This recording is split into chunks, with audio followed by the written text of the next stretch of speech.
I'm going to walk through how to do zip code targeting on TikTok ads because it's not necessarily very intuitive. It's almost a little hidden.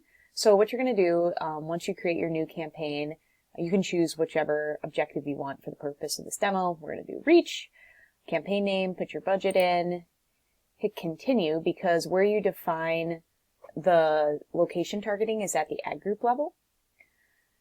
So once this loads, what you're going to do is, typically you might click here and you're like, okay, I'm in the US, and you scroll down and you see, oh, I only see state and DMA.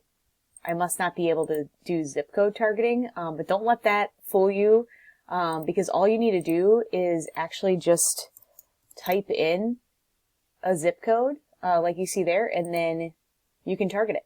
So that's the workaround. Hope that helps.